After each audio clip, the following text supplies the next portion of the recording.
Hey Gary, how's everything going? Yeah, all things considered, it's been okay. I'm just having my usual Sunday beer, which, as our regular listeners will know, is something my dad brings me when he comes to visit on a Sunday. Today, I am drinking the Witchwood Brewery Gold Hobgoblin, Mm. or Hobgoblin Gold. Witchwood are quite a famous brewery over here, for the real ales. Um, they're particularly popular around Halloween. They do pumpkin beer and stuff like that. But Hobgoblin is like their, what would you call it? Their flagship, I suppose. Mm. And Hobgoblin Gold is like a slightly more refined version. It might be a little bit stronger. Um, but yes, I'm not a big ale guy. My dad usually brings me whatever he can get his hands on. So sometimes it's ales, sometimes it's lagers. Um, What's the difference listen, between ale and beer? I never really, I'm not really a drinker. uh, I don't know, man. Actually, ales tend to be more. I found drink taste wise, they're more hoppy. They tend to be made by microbreweries or smaller breweries. Oh. It's you can drink.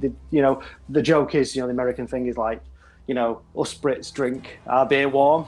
Mm. And that they're probably referring to ales when you're talking about that, because ales can be drank at room temperature. Oh. But I have mine cold. Now they still taste like beer, right? Yeah, except how would I describe? They're more hoppy. They're more sort of more taste of hops to them, a bit tangier. Yeah, I always thought that they were like ginger ale or something like that. Mm, it was quite interesting actually, because some of my work colleagues went over to Las Vegas a couple of weeks ago for a conference, and they said that the beer in Las Vegas, and I don't know if it's an American thing, but it was quite expensive. I think it was like $7 a pint, which is, yeah, it's quite expensive for beer. But they said it was really, really cold, like ice cold. But there was no head on it at all. There was no froth, Yeah. but it was really gassy. Somehow it managed to be flat and gassy at the same time. Hmm. And no matter what sort of casino you went to or what bar you went to, they always had the same taps on display, Yeah. and they served the same beers, but they all tasted the same Hmm. to the English palate. So is that true? Is that American beer like really carbonated? I suppose it's where you sort of to keep it. Because over here, lagers and stuff, if we drink lagers, they are cold, but they're not. Apparently, these beers were like really cold, like icy cold. Yeah, from what I've seen, that's like a thing in America that they like to have very cold beers. Like they put them in the freezer just before they serve them. Yeah. It's I mean, I can taste the difference between certain beers, but from what you're telling me, $7 a pint. A pint is like a basically a mug of beer, right? Yeah, yeah, effectively, yeah, So yeah, then that is actually about what you're going to pay in a bar. Sometimes bars, I think there was a bar I went into once that you had to pay $7 for a half a beer, which was like a 6 ounce, not the yeah, 12. Yeah, so they do tend to rip you off in a lot of the bars if you're not going to like a happy hour or something. yeah. Well, they ended up finding like a dive bar somewhere. Yeah, they got the metal detector on the way in and all that, and I think it was $2 or something for a bottle of Bud. Oh wow. It was something ridiculous. Yeah, it was really, really cheap, or it might have been the equivalent of £2 to a bottle of Bud, Yeah. which is fairly cheap anyway. But they ended up going there and having a really good time there. But I find stuff like that fascinating. About sort of we talked about it and we touched about it a number of times on the podcast. Just cultural differences between two countries that are very similar Yeah. in many ways. And yeah, just the way we keep our beer and the way we drink the beer and the types of beer that we've got. I find it really interesting. I mean, I suppose if you ever came over here, if I took you to a pub, I could guarantee you that the next pub up the road would serve slightly different beers. They'd have like some commonality, but most pubs have their own, Like I don't know, their own flavors. house. Yeah, their own house beers. Some of them are run by certain breweries, others are run by other breweries, and we have Yeah. what they call free houses. And free houses are, unfortunately, they're not free. You have to start to pay. Yeah. Yeah. Well, they call free houses because the landlord or the person that owns it buys whatever beer he wants. He's not owned by a brewery or anything like that. So if he wants to put Stella on there, he could have Stella. If he wants to put Kronenberg, he could put Kronenberg. If he Wow. wants to put Blue Moon, he could put Blue Moon. Yeah. It's up to him. But if you came over here and we went to a pub on a pub crawl, you guarantee one pub to the next would be different. I guarantee that the beers aren't warm. We do have ice cold beer, but But you guarantee that you tell the difference between one beer and another. I think maybe we keep beers really, really well. I could imagine in Las Vegas it's a bit like a theme park. You've got like massive sort of Yeah. massive vats of beer in the basement or whatever that just topped up by a truck or something, as opposed to a normal pub or a pub over here where you just get the barrels. Oh yeah, yeah. It's definitely Yeah, different. If you go to like Manhattan, you go to like a side pub on the street. They'll yeah, they'll probably have better tasting choices. yeah, yeah. So, but yeah, I could guarantee you'd taste the difference between Stella and between Kronenberg. And my friends at work who went there, they know their beers. They can tell the difference between beers. So I don't know if Las Vegas was just all serving the same beer under different labels Yeah. Oh, or jeez. something. That You could know what I be. mean? You never know. Yeah, it might be. You don't know, but it's not unheard of for places to water down the beer. Yeah. Just to and things like that. But not that I'm saying they are, but um, yeah, you won't be surprised. A less disconcerting palate would probably not tell the difference. Yeah. But Let me ask you a question. Have you watched any of the new episodes of The Walking Dead? I've not watched the last. We started watching last week's, and we got really bored about halfway through it, and we were both really tired. And we've got a new television up in the bedroom that we purchased just so we can, sometimes when you just want to just lie back and just, Yeah. not do anything as opposed to sat in the living room or whatever. So we got a TV up in the bedroom, and we just turned Walking Dead off and ended up just going upstairs and watching normal television. Yeah. Yeah, it didn't hold me. They've changed, haven't they? The format seems slightly different. It doesn't. It feels different, when you're watching it. Yeah, and that's the reason why I brought it up, because I think the last episode of the half season is on. Like, it's 8 or 9, but Yeah. it's like the halfway mark, and Right. then next February it starts up again, the rest of the season. Yeah, yeah. But they've skipped about maybe 5 years after Rick was taken Yeah, away. because his daughter's suddenly a grown up, and that confuses us a bit as well. Why didn't they just start a new series before doing that? Well, the Fear the Walking Dead is going to play some role in it. I believe they're going to have the girl. She's an English girl. I forgot her name. The blonde one. She was a sister of the Yeah, I the think I know what rocker you mean. type. Yeah. So Yeah. she's going to come over. Supposedly, Maggie's missing somewhere. But one thing I've noticed. Oh, and I think that girl. I think her name is Alyssa on the show. I think she's going to Yeah. become like the leader of what Maggie was. I think it's I forgot the name of the town. But one thing I can say is, I thought it was going to be crap. To be honest with you, I mean not crap. I was going to say I would still watch it to some extent. I wouldn't probably watch it exactly on the day. I'd probably like maybe catch it the next day on the AMC app or something. But Yeah.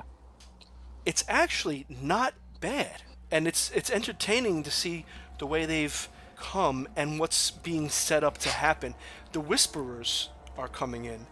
Yeah, I read about them. I read the comic Yeah. books with the Whisperers in, and it's really funny because Lisa doesn't have a clue what they are. She's like, "Why are the zombies talking? Have they evolved or something?" Yeah, And this is they're bad. They're bad news. Yeah. And the guy that's playing the really tall one, the one that Negan says, "Wow, you're really scary." He was the biker on Sons of Anarchy. Oh, okay. He wasn't. The guy's name is Ryan Hurst. I forgot who he plays on Sons of Anarchy, but he was the really big, tall guy with the really big beard, and he was Jack Teller's friend. He was his best friend, Yeah. and he is going to play that big zombie. And supposedly they're Ah. going to make him look really scary. And I knew, someone told me, oh, the zombies are talking now, and I'm like, oh, that's going to align itself with Zombie Nation. All right. Okay. Yeah. And the way I see Zombie Nation is like you have Resident Evil, the Capcom game, and Yeah. then you have Dead Rising, which was sort of a comedy, but it was sort of also real, where he was going through the mall and he had to take pictures of the zombies and stuff. Yeah. It was still a zombie, survival horror game, but it was, like on a side joke sort of. Yeah. So that's Almost like Evil Dead almost. It's a bit- that's how I took Zombie Nation. Or I've never watched it really. I caught a couple, and like I said, if you like zombies, obviously you're gonna watch it.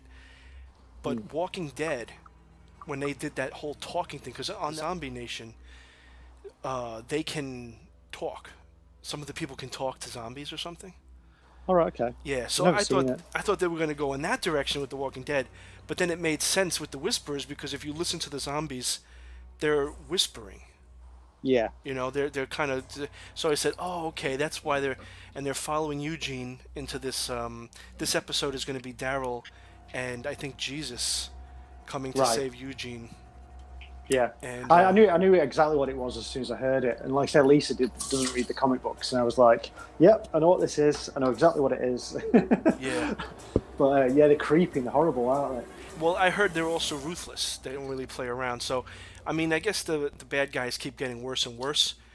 Yeah, Negan was pretty bad, but you could see he's turning out to be like he's a villain, but he has that normal side to him. yeah. I thought the governor was bad, but it just seems like it's starting to get progressively worse. Yeah, because the governor had his things, right? He had his daughter. She died. He didn't know how to handle it, so this was his way of handling it. He Yeah, wasn't necessary. I mean, he might have done a few bad things, but he kept, I guess, his people safe and whatever. It's still bad. I mean, it was still a really creepy situation with him. Negan, he was just ruthless. yeah. But then what about those guys when they went to Alexandria, where they were like gonna cut their throats, and they were gonna use them for Mm, food? yeah, That it's was a pretty bad. very stressful episode where it was Glenn. He was the next one to be bashed over the head and then cut the throat of, and Yeah, I was just like on the edge of my seat. Like there were moments when The Walking Dead was very exciting, you know. yeah. Um, It's one of those things. It's like anything. If you watch it too much, you just get bored of it. yeah, I think I might just give it a break for a while and just come back to it. I did that with Breaking Bad. So I watched the first series of it and I couldn't get into it for some reason. yeah. The first season is a little rough, but once you get Yeah, into it, it's so good. And same with Better Call Saul. yeah. It's like really aligning itself, and I don't want to give away anything, but he basically in this last season he said who he is, and they said it Oh, perfectly. Like it was just the perfect way to end off a season. yeah. And supposedly going to make a movie with Jesse Pinkman in it.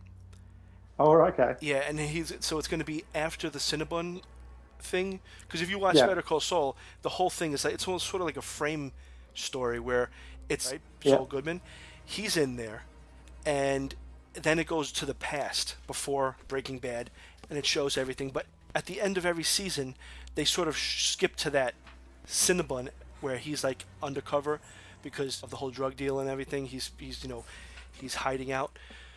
So they said supposedly the movie. I think Breaking Bad only had a certain amount of seasons also. So Better Call Saul is getting there, and they said they're Yeah. going to wrap it up with Better Call Saul and the movie.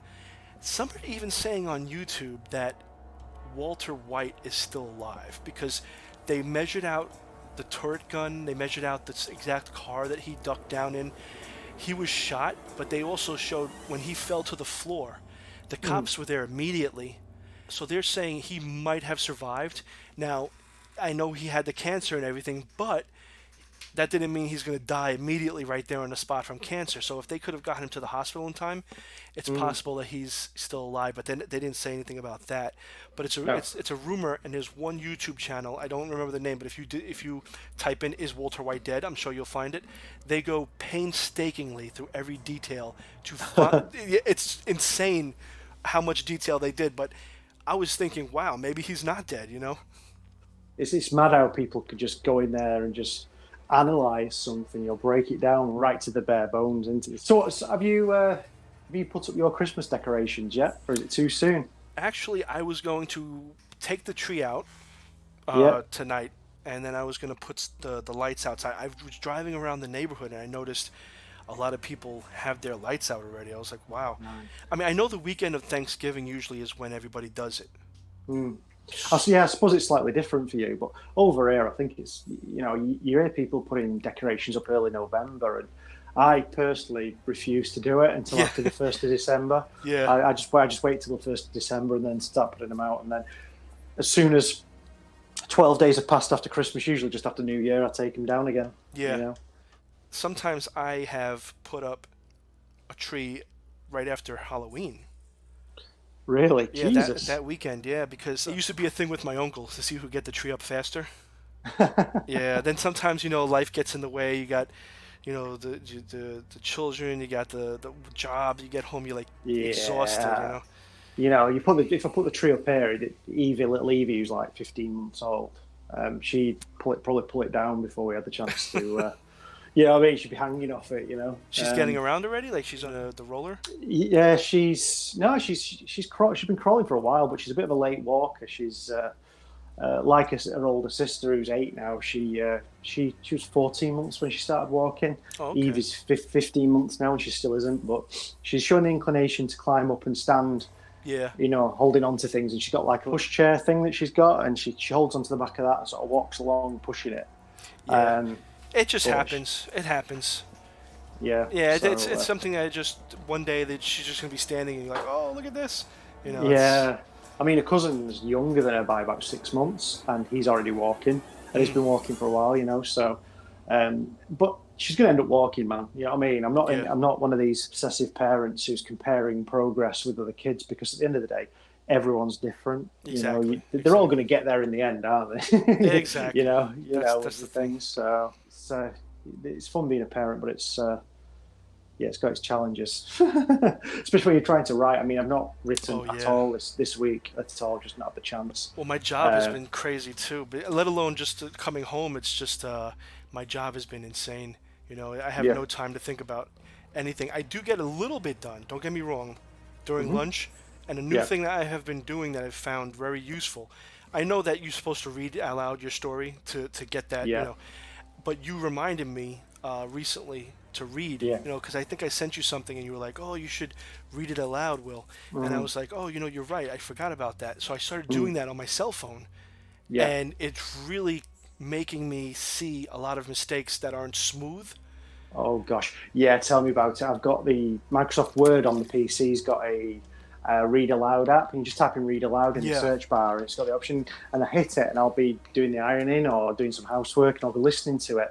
And occasionally something just jars or it doesn't make sense, yeah, And it's a flat out typo, and your eyes just skip across it. And by doing that read aloud thing and listening to it, the computer doesn't lie. That robotic voice does not lie, exactly. and it reads at a constant pace, so you're not rushing ahead or anything. So, I think it's really handy. I mean, the acceptance I got for Gallery of Curiosities with my latest story, that one I double checked twice, reading aloud, and the first time it spotted so many mistakes, and I thought that was a perfect draft. I thought I checked it and it was good to go.